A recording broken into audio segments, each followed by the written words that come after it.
হয়,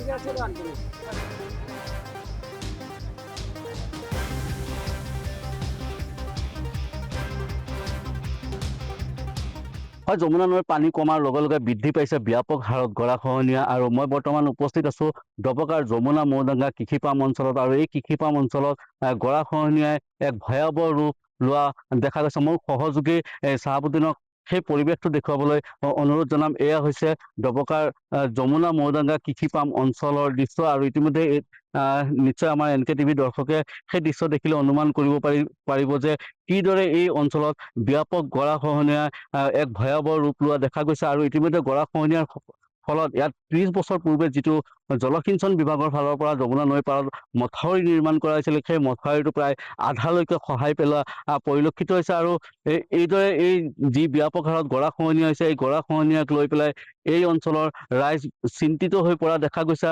কিয়নো এই যি যমুনা মৌদাঙ্গা কৃষিপাম অঞ্চলৰ ৰাইজ আছে, সেই ৰাইজসকল কৃষিজীৱী লোক আৰু তেওঁলোকে একমাত্ৰ খেতি বাতিৰ ওপৰতে তেওঁলোকে নিৰ্ভৰশীল।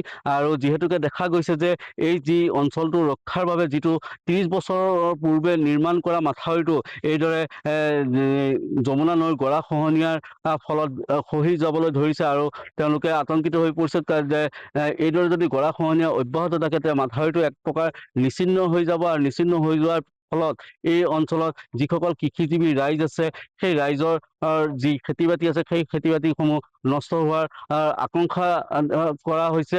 আৰু মোৰ সহযোগী এই চাহাবুদ্দিনে সেই পৰিৱেশটো দেখুৱাই গৈছে যে এই অঞ্চলৰ যিসমূহ ৰাইজ আছে, ৰাইজবোৰ কিদৰে চিন্তিত হৈ গৈছে। অকল খেতি বাতিয়ে নহয়, এই মাথাউৰিৰ কাষতে আছে এখন প্ৰাথমিক বিদ্যালয়। সেই প্ৰাথমিক বিদ্যালয়ৰ প্ৰতি চৰম ভাবুকি কঢ়িয়াই আনিছে এই অঞ্চলৰ যি গৰাখহনীয়া আছে, সেই গৰাখহনীয়া। মই স্থানীয় ৰাইজ আছে, ৰাইজৰ প্ৰতিক্ৰিয়া ল'বলৈ যত্ন কৰিম। কি ক'ব? দেখা গৈছে যে ব্যাপক হাৰত গৰাখহনীয়া আৰম্ভ হৈছে। আৰু এইটো কেতিয়াৰ পৰা এইদৰে আৰম্ভ হৈছে?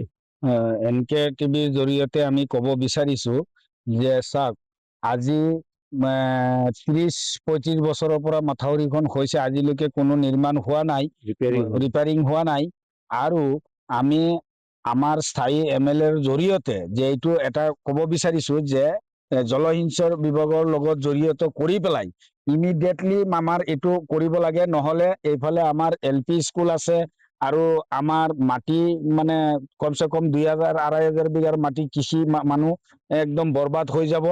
একদম মানে শিৱসাগৰৰ পৰা আৰু বেছি ভয়াৱহ হ'ব এনেকুৱা হৈ যাব যদি এই মাথাউৰিখন ছিগে এইফালে। গতিকে আমি বিনম্ৰ অনুৰোধ আকাৰে কৈছো যে আমাৰ বিধায়ক, স্থায়ী বিধায়কে যাতে জলসিঞ্চন বিভাগৰ লগত জড়িত কৰি পেলাই আমাৰ মুখ্যমন্ত্ৰী হিমন্ত বিশ্ব শৰ্মাৰ লগত যোগাযোগ কৰি পেলাই যাতে ইমিডিয়েট আমাৰ এইটো কৰি দিয়ে, এইটো আমাৰ ৰাইজৰ তৰফৰ পৰা অনুৰোধ। কেতিয়াৰ পৰা এইদৰে গৰাখহনীয়া আৰম্ভ হৈছে? এইটো আজি মানে যোৱা বছৰৰ পৰাই মানে এইটো হৈ আছে, এনেকুৱা লাহে লাহে খহি আহি আছে। কিন্তু এইবাৰ বেছিকৈ খহি গৈছে। আপোনালোকে নিজে দেখিছে এইফালে যে কিমান খহিছে। যে আৰু এটা যদি হেৰি হয়, এই মানে নদীখন আকৌ যদি পানী ওলাই আহে, তেনেহলে নিশ্চয় এইটো ভাঙাৰ পুৰা সন্দেহ আছে। মোৰ লগত আৰু লোক আছে, মই কথা পাতিবলৈ যত্ন কৰিম। কি ক'ব, কেতিয়াৰ পৰা এই পৰিস্থিতিৰ সন্মুখীন হৈছে? আমাৰ অসমৰ CM ছাৰৰ কাছে এটা ৰিকুৱেষ্ট, হোজাই জিলাৰ যমুনা মৌদাঙ্গা কৃষিপাম নিগমত মাথাউৰিৰ দৃশ্য নিশ্চয় আপোনালোকে দেখুৱাইছে। আৰু আমি এইখন অঞ্চলৰ বাসিন্দা, আৰু ইয়াত ওচৰতো চৰকাৰী বিদ্যালয় এখন আছে। এইটো মাথাউৰি ছিঙি যায়, আমাৰ বহুত ভয়াৱহ হ'ব পাৰে। আৰু আমাৰ হজৰত মৌলানা বদৰুদ্দিন চাব গৈছে, এটা ৰিকুৱেষ্ট ছাৰ, এইটো আপুনি অৱগত কৰক। আৰু আমাৰ হোজাই জিলাৰ গাৰ্জেন মন্ত্ৰী পীযুষ হাজৰিকাকো বস্তুখিনি অৱগত কৰক আৰু কম সময়ৰ ভিতৰত কামখিনি কৰি দিয়াৰ কাৰণে। কেতিয়াৰ পৰা এই পৰিস্থিতি? বহুত দিনৰ পৰা বহুত নিশ্চয় আপোনালোকে দেখা পাইছে, আমাৰ বহুত প্ৰব্লেমত আছো। আৰু যদি এইটো ভাঙি যায়, আমাৰ ৰাইজৰ বহুত ডাঙৰ প্ৰব্লেম হৈ যাব।